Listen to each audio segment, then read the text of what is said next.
do not wait for something shocking to happen in your life to make the changes that you want to make, to really enjoy your life and love yourself and take care of yourself and others. It will enhance your experience in this life by so much that you will not imagine.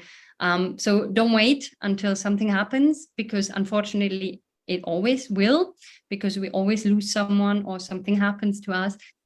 Make those changes right now.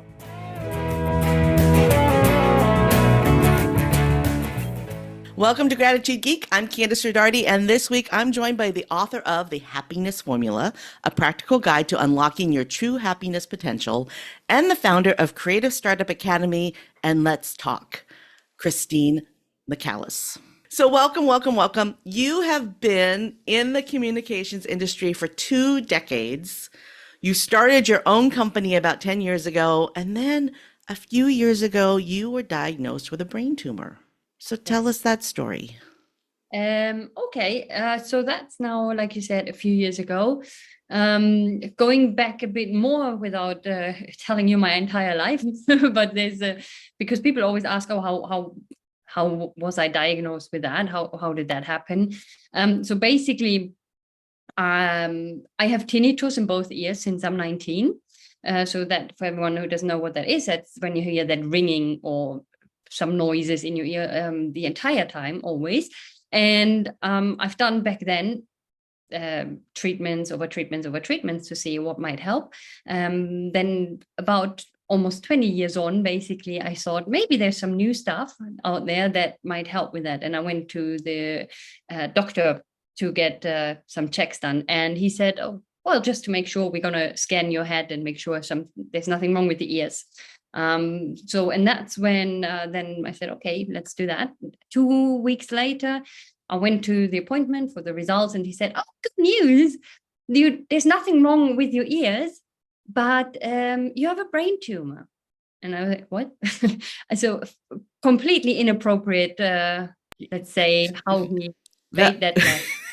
Sometimes I wonder about doctors and their, if they need to learn bedside manner when they go to school. No, really. And then basically, so just to give a bit more of that story and how it ended and things like that, basically then for about 2 or 3 months, I had to go through a lot of tests and other scans and stuff. And it was supposed to be where the pituitary gland is, which is behind the eyes, let's say. And it's the gland that's responsible for all the hormones in your body as well. So I went to an endocrinologist. So these were all terms that I've never heard before. Me being German, but probably even in Germany, I wouldn't have heard of that specification, let's say. And he did a lot of tests, and then 2-3 months later, he was like, oh, I've got some good news. It's not a brain tumor, so you can just forget about everything that you just went through.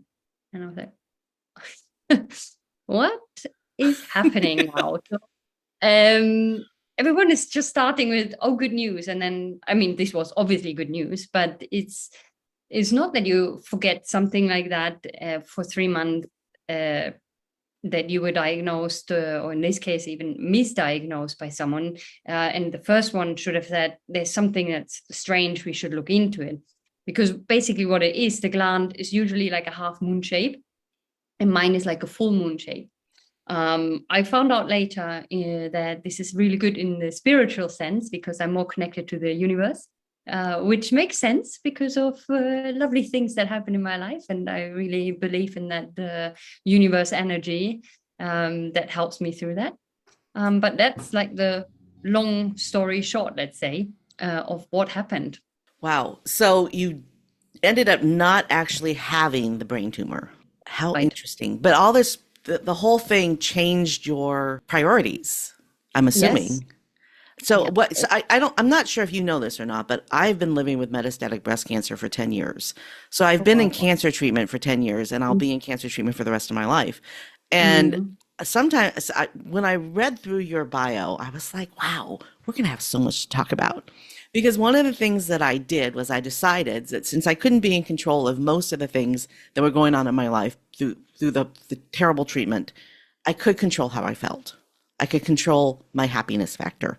And That exactly. So, tell us what happened next.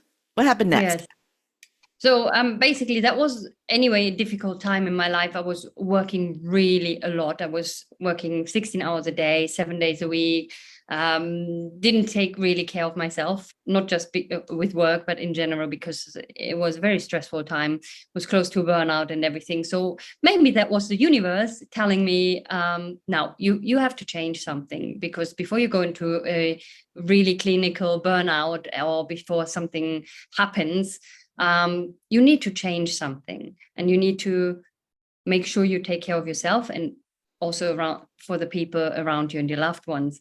So really it reprioritized everything. It changed my view on life. I mean, I was always someone who tried to live their life for the fullest, and all these things that I can throw out there that people say that they do.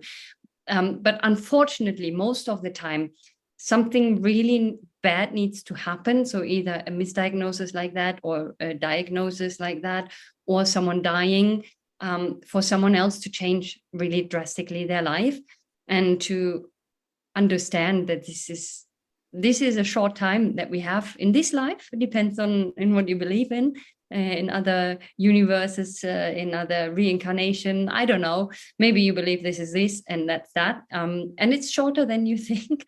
So usually something like this needs to happen to wake someone up. And luckily, I was extremely lucky. And in hindsight, I can say that as well. It saved me, this misdiagnosis.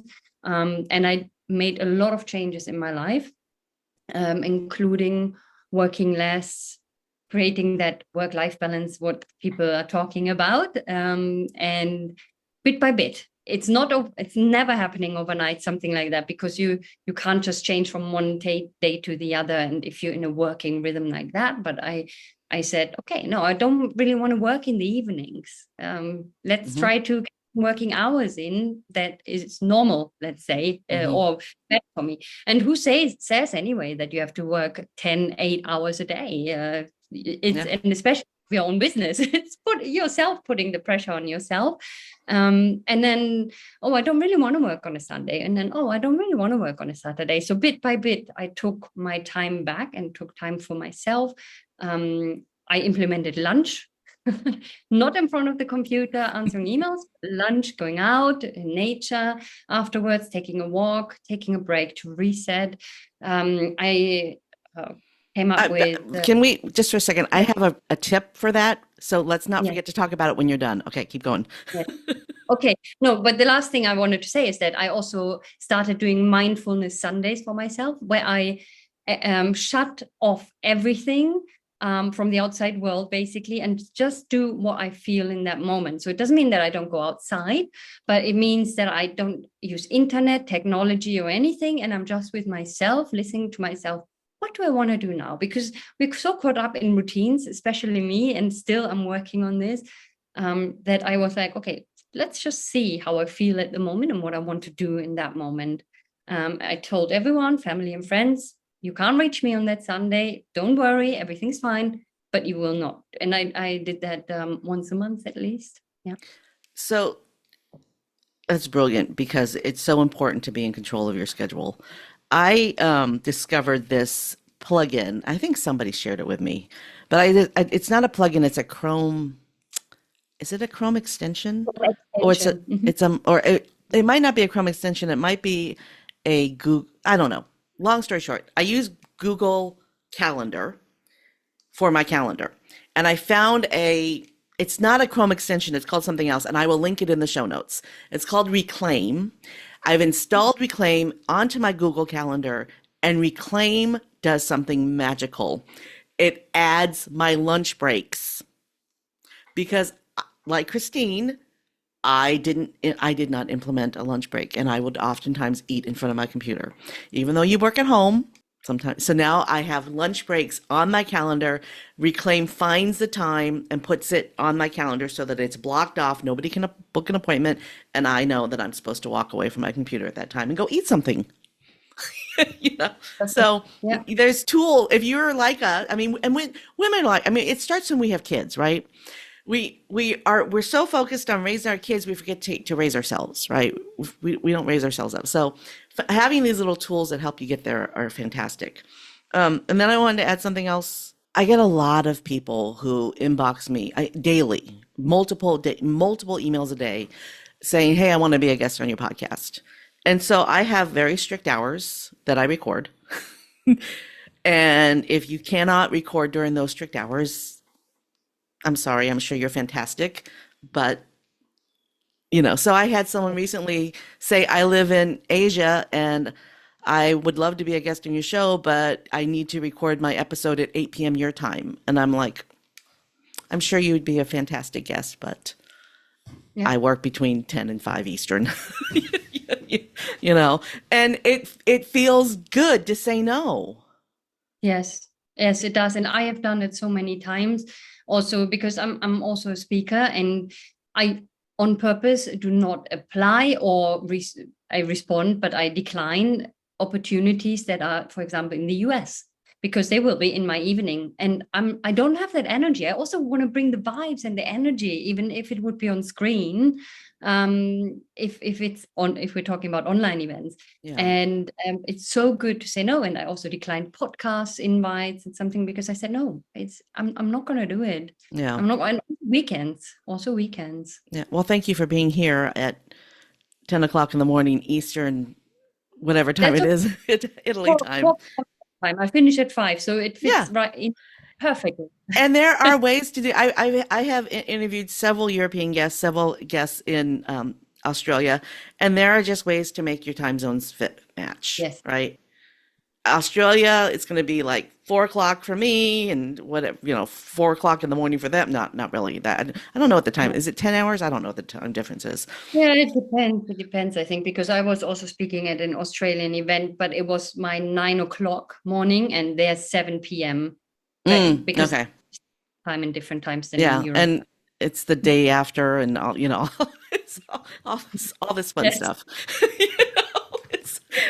But what the beauty of the internet is that we can have conversations across ponds and oceans, and we can broaden our perception of the world without leaving our home. Yes. So you now live in Italy, but you were born and raised in Germany. Yes. So talk about that process. Talk about that. How has that affected your life? Lots. And to give a short summary of where else I live, because I didn't go from Germany to Italy. So I was in Germany. I left Germany to live in the UK. I wanted to go for a year working abroad, improving my English and doing all this kind of stuff. And that explains why your English is so good. No, my better than my German now, I think. But anyway, I moved there and I stayed almost 10 years in the UK. So that happened, even if I wanted to stay 1 year. It was time to change, and there were opportunities that I created, I have to say. I left to live in Sweden, where I organized a festival at the city of Malmö, which was lovely. And then during that time, I've met my now fiance, who's Italian, through another project I was working on in Italy, which did not happen in the end. And so during that time, I've met him, and I was supposed to move to the Netherlands, but then the P word happened, pandemic, in the world, and so we couldn't do that event in the Netherlands, and I ended up staying and moving in with my boyfriend back then, who's now my fiance at the moment, and so that's interesting. And we're also moving in 2.5 weeks' time to another country. Because of a new job that he has, that will be interesting. So we're going to move to the Netherlands. So I will end up in the Netherlands as originally planned. So that's nice. I absolutely loved living in Italy. And I have to say, living in those countries, exploring the different cultures, also in working, is very interesting. It's shaped me a lot. Okay, it has shaped me accepting much more other cultures, ways of working, being more patient, and understanding also, not that I was like this before, but understanding it's not the way I work is the right way, because I'm this hyper productive, typical German kind of person. But it's changed a lot of things, and it made me appreciate a lot of things, and it really makes me happy. It just talking to people, conversations like this, meeting new people, exchanging these energies, discovering new cultures, food, and everything. It just makes me happy. I love discovering new cultures and food. That makes me happy too, which is one of the reasons why I think it's so cool that the EU is now the EU. Instead of being a whole bunch of different countries, you are one big conglomerate. I mean, how easy is it for you to move from Italy to the Netherlands? I mean, Yeah. is it complicated? No, but only because the housing situation is mental over there. So Mm, every real estate agent said, good luck. mm. There's nothing on the market. We were very lucky. We just signed today the Oh, agreement for an apartment, because you can imagine if you're like 2 days before you move there and you don't have an apartment, you think like, let's see. There's always hotels and stuff that you can use in the meantime, but it is fairly easy from a working perspective. And then there's all kind of admin stuff that needs to be done, I guess, for social security numbers, health mm, insurances, taking your car is extremely complicated, finding an apartment. But it's also really exciting because when I moved to the UK, I was in London. You don't know the names of the shops. You don't know the names of the supermarkets. mm. And I was like, where do I buy a toilet brush? Or in Sweden, I was like, where do I buy batteries? So on the street, I was asking people, sorry, I just moved here. Where can I buy a battery here? Hmm. This is exciting because you also get into conversations with people that you wouldn't have had. Oh, yeah. And that's a great way to meet somebody. Excuse me, how do I clean my toilet? And do you want to come and just have a coffee and then you clean it for me? Have you ever seen the movie Once? I think it's called Once. It's a story about a woman from the like an Eastern Bloc, a former Eastern Bloc country, who is living in Scotland or Ireland, and she has a broken vacuum cleaner, and she meets a vacuum repair guy, and she's pulling her vacuum cleaner through the streets of, I don't know, Dublin or whatever the street is, right? Have you ever seen that movie? I think it's No, called but I just Once. wrote it down. I Yeah, will. it is. It's a wonderful love story. And but it's just hilarious because here's this foreigner who just wants to get her vacuum fixed. And, she doesn't know how, so she does it the only way she knows how. Anyway, that's aside from that. So I love watching this one YouTube channel about a Canadian dude who moved his family to Amsterdam, and he makes videos about how life in Amsterdam is so different than Canada. You know what, y'all? It'll be in the show notes. I'll look it up. I can't remember the name of it now, but it's really about the structure of cities. The whole point of his YouTube channel is about the structure of cities and why some city layouts work and some don't. But I love watching when he shows how like the garbage system, like nobody has curbside pickup in Amsterdam. They just put their garbage in a receptacle that's like on the corner, and it gets dumped into the ground, and then the truck comes. It's really cool. The truck comes and picks up the receptacle out of the ground and puts it in the back of the truck, right? And but you can't see it. It just looks like a little. It's all underground, like this underground. I think the things that they are doing in the Netherlands. Amsterdam's in the Netherlands, right? Am I getting the country right? Okay. All Okay. right. But I mean, it's really fun to see what other countries are doing, that uh, and why aren't we doing them? Let's do that too. I mean, what a fantastic idea.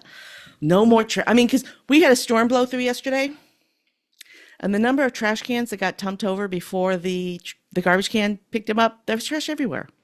Trash. I walked around barefoot in my yard picking up other people's trash out of my yard yesterday. Yeah, well, we have similar things because we put the bins outside, but they're not big. Yeah, they're like smaller ones that you have Yeah. to collect. Then you put it outside the evening before, because they pick it up really early to wake you up in the morning Mhm. at 5 o'clock when they pick up the glass. But you have to put up the paper and cardboard on one day, so it pours down with rain the entire night, so everything is just going everywhere, and then they pick it up in the morning somehow, and sometimes not because it's just lying around the street. Yeah. Yeah, And interesting. it creates a trash problem. And Yeah. I don't know if they do it in the entire country, but Amsterdam solved the problem. Are you going to Amsterdam or someplace else? No, we go to someplace else, but I will see if they do that, and I will let you know for sure. Yeah, I would love to hear if they do it in other cities because and they're kind of cute too. The little trash receptacles are cute, but you know when you live in a city, it's just as easy to take your trash to the corner as it is to take it to the front yard, right, or the backyard, right? Especially if you live in an apartment building. So it's amazing that the innovations that happen and then slowly they get rolled out to other places. All right, Yeah. so I want to go back. I had a question for you that we went way off track, way off track. So let's come back to the brain tumor. You wrote that you're a big believer in gratitude and it's a great tool to improve someone's life. So how did gratitude play a role in your, it's not really recovery because you didn't really have a brain tumor, but I mean, what's the right word for that? Yeah, it's a massive role. So because you just realize, and again, unfortunately, usually when something negative happens that impacts your life, you are more grateful for the simple things, and you see things in a different light. You just see it in a different light, and I'm just grateful to be healthy, and it's something that we take so for granted. And I sometimes when I see people also on the road that I know that are not healthy because maybe they're disabled or something, already there I have like, I really feel that in my heart, and I feel really grateful, and also I'm consciously taking a moment to feel that that gratitude. I did also start like a gratitude jar. So people know about that probably, or you can use a box or whatever. So I wrote down every day, I wrote down on a piece of paper the date and what I was grateful for that day, just one thing. And I put that in a little jar. And then at the end of the year, you can just open up and pick out maybe some random ones and see, and you just see how wonderful your year was. Because sometimes, or even if you don't feel really great on a day, you just go and Yeah, take some. I was And I feel, thinking that. What a great tool to have when you're having a really bad day. Well, let's yes, just go into this gratitude jar and find out what I have to be grateful for. Because when you focus on what you're grateful for, you have more to be grateful for, yes, you know? exactly. And I also started the gratitude journal where I write down in the evenings 3 things I'm grateful for. So I did the gratitude jar for a while, for a year actually, and I had lots of pieces of paper there. And then I started doing a gratitude journal. So I think about, what am I grateful for today? What happened today that I can be grateful for? And I write down 3 things. And I write it down like, I am grateful for. And then I write the 3 things. And this is doing something to your brain as well, because what happens is that the next day, in the evening, you will write down 3 things you're grateful for. So you will automatically start looking out for things that you're grateful for during the day. And that will really change how you see things. And I'm not saying I don't have bad days. I had yesterday a really bad day. I was shouting and screaming and crying, and then everything. Also for that, let's say.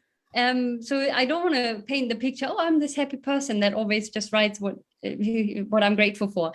There are really bad days, but in general, and this is also the definition of happiness, and the difference between happiness and joy and things, is this underlying feeling, being happy, being content. I'm good.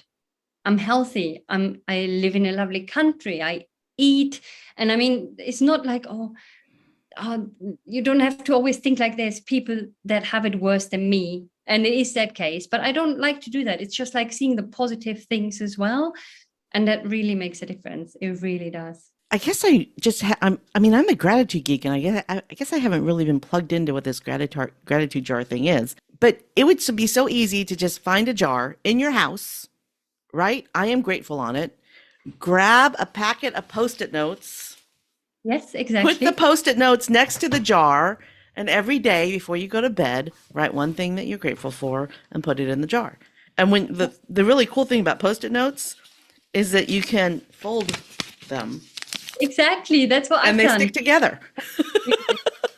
And I would say also put the date down. And like, so this morning I put one out. I took one out because me and my fiance are doing it together, which is also nice because you can connect with people over that. So you can do. I did it with a friend in England as well. So we did it that together, and we had like one jar. Even we didn't live together, but every week we were meeting, and everyone was writing the one thing even together. Oh, fun. And yeah, so it's really making a difference. So this morning I took one out, and it was saying it was the birthday of his mom. So that was really nice. And we spent some family time together. And his sister just had a baby and was not even a month old. And it wasn't sure if there was something not so positive, let's say, physically. But on that day, when it was the mom's birthday as well, it was cleared, everything was fine. And so this was what we wrote down, what we were grateful for. So we were like, okay, that happened on the same day. We don't even remember these things. And when you have the date as well, then it's nice. Okay. Yeah. You know what? Everybody listening right now needs to go make a gratitude jar. I mean, it's brilliant. So yesterday, the tree in my front yard, it's in the part of it's in the easement. So the city is responsible for this tree. And we've been telling the city for years that the tree is hollow, that they needed to do something about this tree because it was hollow. And so at 5:30 in the morning yesterday, the tree went down, and it's right outside my bedroom window. And let me tell you, I am so grateful that the tree went towards the street and not towards my house, because I'd be dead. I am so grateful that there were no cars parked in the road, so it didn't hit any cars. I am so grateful that it was just short enough that it didn't hurt my neighbor's house. So it's in the street. It's still in the street because it's a huge tree, and the city the storm that went through yesterday was ginormous. I mean, there are down trees everywhere, so it's going to take a while before the city comes and takes the tree out of the road. But and it's a big tree. It's not a tree that can be removed by the neighbors. This is a huge tree. Just in case anybody wants to leave a comment saying, "Why don't you just cut the tree down yourself?" You know? So I'm grateful for that. I mean, there's so many things. I'm grateful that we only lost power for a couple hours. I mean, there are so many things to be grateful for. But a tree fell down in my front yard. So I could either be looking at it as if, crap, now we got to deal with this. Yeah. And the other thing is, that tree prevented any flowers from growing in our front yard because it was all shady. So now we're going to have enough sun so we can plant flowers. Yeah. It's not always easy to find the positive side, and especially not in that moment. But I am a big believer as well that everything in life usually has something good in the end, a lesson or something that moved you forward, that made you stronger, whatever that is. And usually we don't see that for a few years. So like me with that misdiagnosis, I see that as a positive thing happened to me. Probably my dad passing away in December, I will take a few more years to see how that's a positive thing for me. Probably not, because losing someone, but it makes you stronger. It makes you see things maybe in a different way, picking up some things some new activities, things that you haven't thought of before. So my mom passed away 14 years ago. It's been a while now. And when she was alive, I mean, we didn't see each other. We lived on the opposite sides of the United States, so I didn't see her very often. And I didn't call her every day, didn't call her every week, but since she's passed away, I think about her every day. And I didn't think about her every day before she passed away. And that's something to be grateful for. Yeah. Lovely. Yeah. There you go. So at least that, and there will be some other things that, something happens, and then that changes just the life and the way we see things, and making more time. So for me also, I'm making a conscious effort. I've done before, but even more so, to speak to my mom more often, to speak to my sister more often. Mm-hmm. I have done before as well, but now consciously, okay, I haven't spoken to my mom for 3 days. I'm going to call her now. Yeah. So that's something positive, maybe. Yeah. But you're never going to stop hurting that your father's gone. It's just so, the positive thing isn't that he died. The positive thing is something that you did because he died. Yes, exactly. It's tough. It's tough. Okay, so let's talk about your book. Okay. Which one? Well, The happiness. the newest one is the happiness formula. Yes, exactly. So that came out of all of that as well, that story. So again, something positive is that I wanted to create. So I started my journey to happiness. Like so many people, oh, what's happiness? What does it mean for me? And what actually makes me happy? And I'm someone who likes to put things into an order that I can follow and something logical, even though happiness might not have anything to do with logic.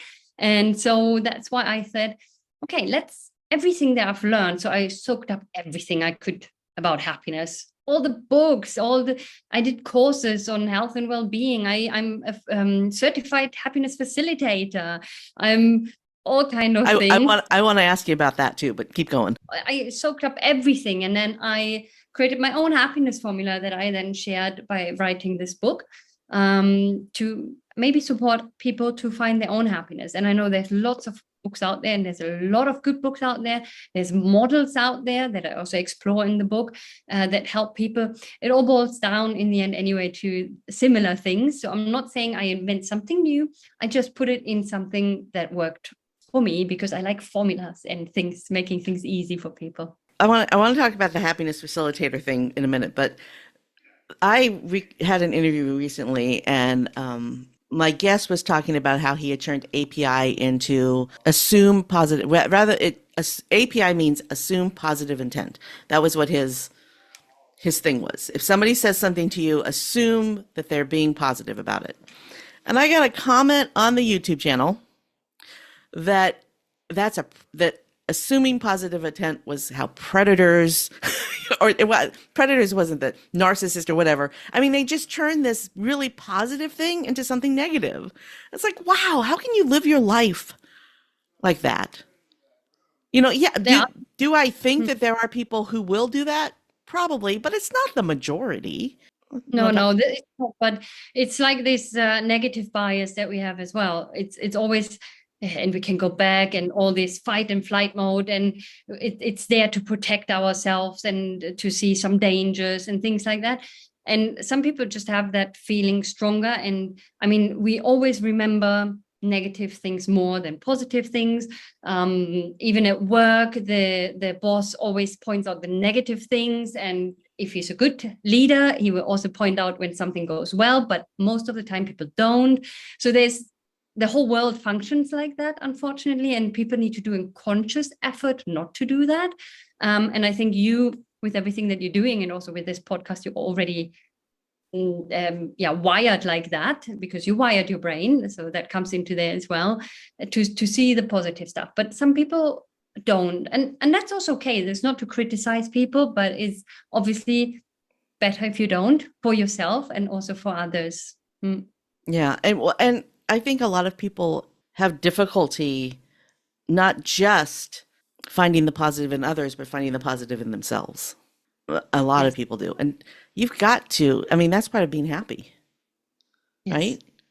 I'm, if you can't find something nice to say about yourself, how can you be nice to anybody else? So you have to love yourself first. Yeah, I mean, there's a saying in English, you can't pour out of an empty cup. You can't take care of someone if you don't take care of yourself. And that is so true, because you need to keep your energies level up. You need to keep that happiness level up.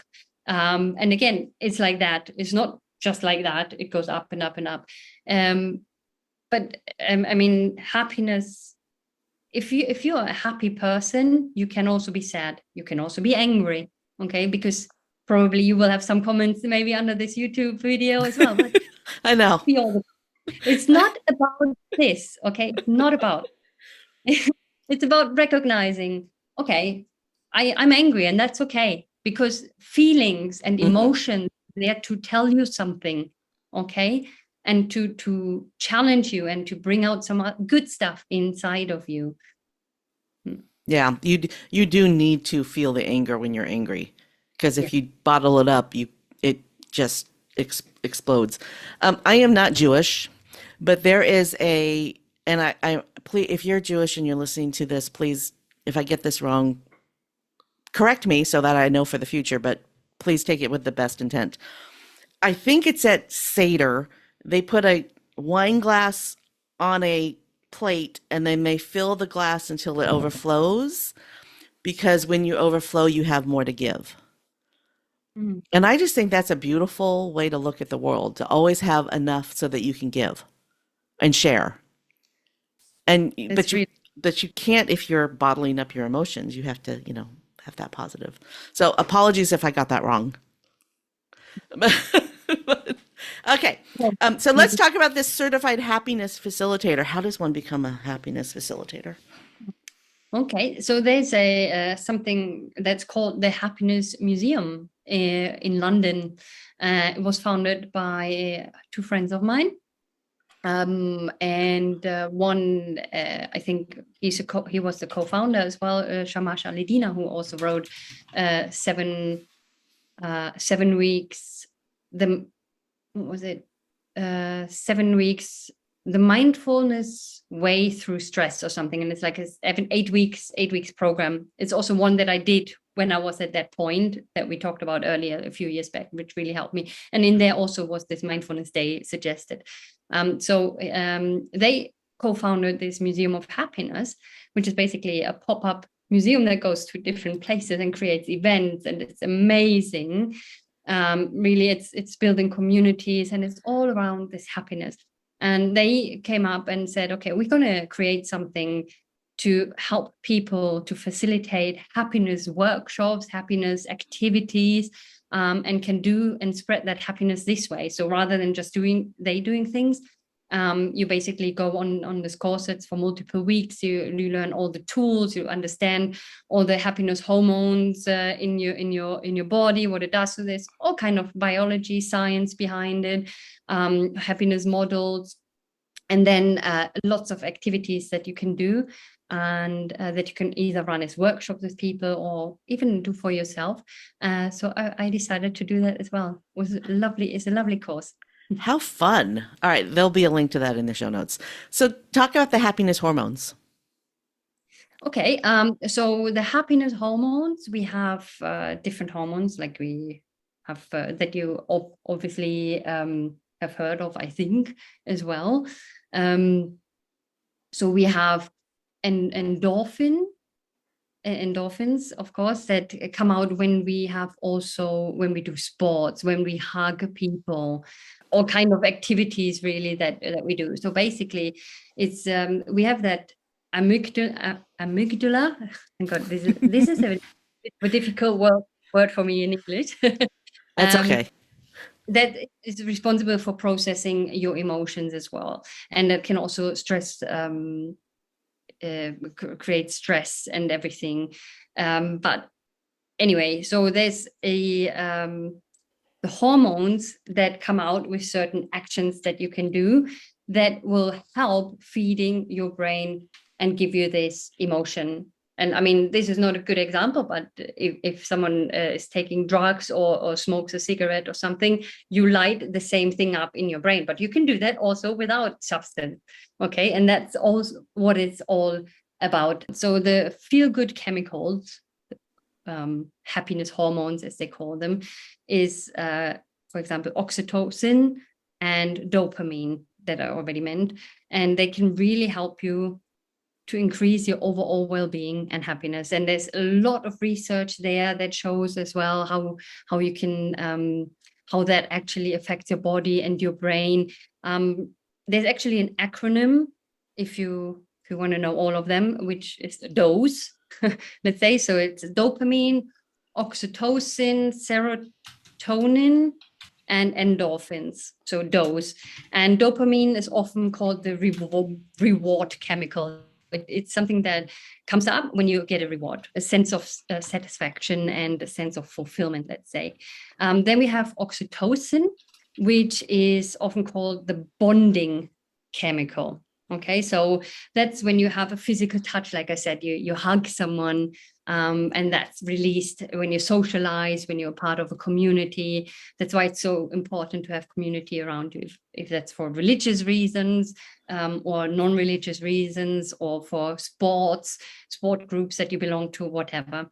Then we have serotonin, which is called the mood stabilizer, let's say. And what that means is it is really when you do exercise, when you go into the sunlight, it's really everything that is relaxing. Okay. And then we have those. So it's endorphins, what I already mentioned before. And they call that the painkiller hormone, painkiller chemical in your body. And that's really helping you to get over pain. I mean, if you really, let's say, in an extreme situation where you hurt yourself, you usually, when you're in shock, you don't feel that. It's because you have like this flush of endorphins. So that's why it's called like that. But all of these, they're the four, let's say, happiness hormones. So how do you turn on those hormones when you're in a bad mood? Well, like I said, so you can hug. You can even hug yourself. Okay, Or hugging your yourself. cat. Or a cat or a dog.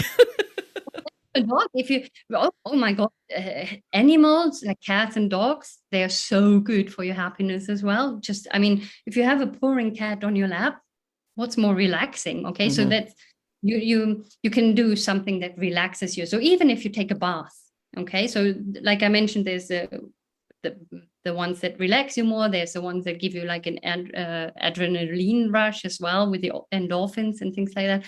So you can start exercising, moving. Okay, I mean, I sit so much in front of the computer, and I need to really make an effort to take regular breaks and move. Yeah. And that's already releasing some of those hormones. Touching, no, that doesn't sound right. Touching yourself on the stage. Okay, yeah. Okay. Well, okay. That might help too. Like you can give yourself like a little hug, and you just hug yourself. You hug someone else if you're at home working from home like me, and my partner works from home. Often I just get up and give him a kiss, or he and gives me a cuddle. Okay, and there's like also lots of research done. I mean, how many hugs a day really feeds in, and how that influences you. And you will probably see a lot of short and reels that go around with that as well. But it's true, it's really true. So moving, doing exercise, socializing, being part of something. And then gratitude, of course, comes into that releases hormones. And I think gratitude and kindness go really hand in hand. So being kind to yourself and being kind to others will release those hormones. And remember, kindness is contagious, and that's a good thing. And really, a smile is as well. And so just things like that. You can even trick your brain by just smiling. Okay, smiling and jumping up and down and say, I'm full of energy. I'm so happy right now, even though you're not. If you do that for long enough, your brain will think it's true. That's why laughter yoga works as well, which is amazing. I don't know if you've ever done that, but you can do that as well. You can just laugh. Yeah. And or sometimes just laugh, right? Just get a good laugh in. And what I love about the endorphin thing is you could like, I just do not want to exercise today. I don't want to exercise today. But if you can get past that, I don't want to do it till I've done it for 2 minutes. After 2 minutes, it feels good. Right? Yes. You just have to get over that first 2 minutes because the endorphins kick in, right? The endorphins kick in quickly. If you could tap into tricking your body with tricking yourself into doing the activity so that you can, or not tricking you, but just have the habit, be in the daily habit of doing the things that are good for you. Exactly. And you can even put that in your calendar. So you were talking about putting the lunch break in there, which is really important, especially if you have like a Calendly link or something where people can just automatically book meetings. Yeah. I mean, usually I see as soon as I have 2 or 3 meetings a day, I block out the rest of the day because I don't want any other ones in there. That's the nice thing about Reclaim. It does that too. It cushions meetings so that you don't have back-to-back meetings, which is so nice. Oh, Yeah. So, wonderful. yeah. Let's go. Mm. Yeah, that link to Reclaim will be in the show notes because it's my favorite. It doesn't pay me anything to say it. I just love this tool. Okay, so yeah, but scheduling in the give myself a hug. Why not? Why not? Using the Pomodoro timer app on Mhm. your computer, and so that every 25 minutes you stop doing whatever you're doing and you give yourself a hug for 5 minutes, or walk around, go to the bath. I mean, sometimes you forget to go to the bathroom because you're so into what you're Oh, doing, right? So there hmm. are ways to give yourself that hug, and sometimes a hug is drinking your favorite beverage. Sometimes a hug is drinking a glass of water. That's Taking. hugging your body. Yes. Yes. Just show yourself that you love yourself. Yeah. That Having that compassion for yourself. yes. Yeah. And Yes. I'm really glad that I'm not the only one forgetting to go to the toilet. Oh my God. Sometimes I'm like, why are my back teeth floating? Oh, because I haven't gone to the bathroom. So, okay. So we're at the point where we need to wrap up, but I wanted to talk to you about business communications because that's what you do, right? Hmm. So what role does happiness play when it comes to communication?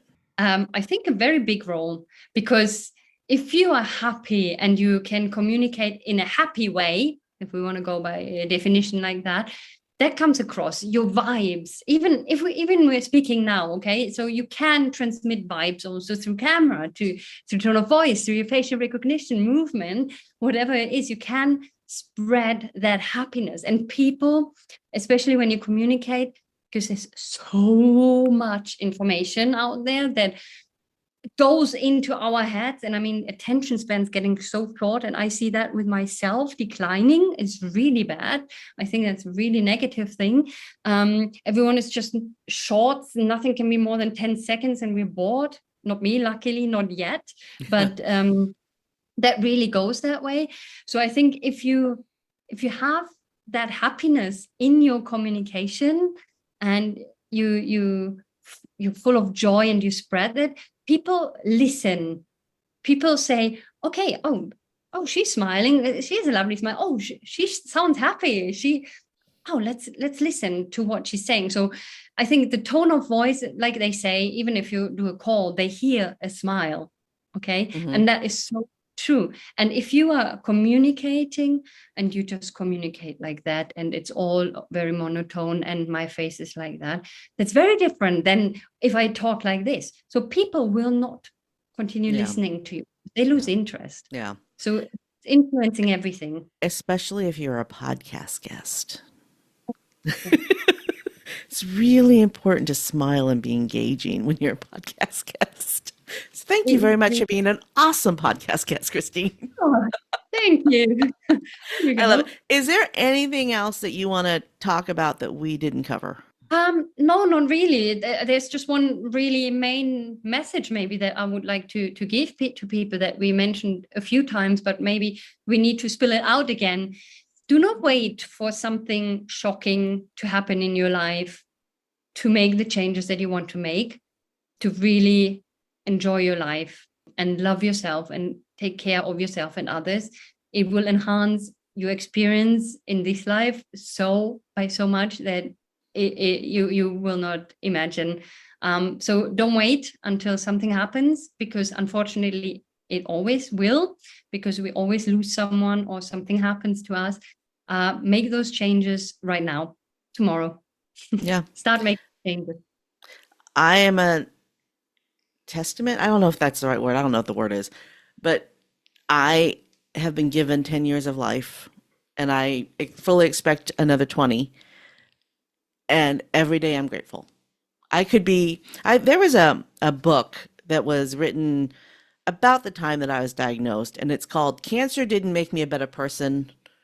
I think it was called Cancer Didn't Make Me a Better Person, or something like that. Oh no, it's called Cancer is Not a Gift, and it didn't make me a better person. And the author of that book, I'll link it in the show notes because you might want to read it. I don't know. The listener, you Yes, might want to thank read you it. for that Yeah. as well. But the author and I were in a support group together.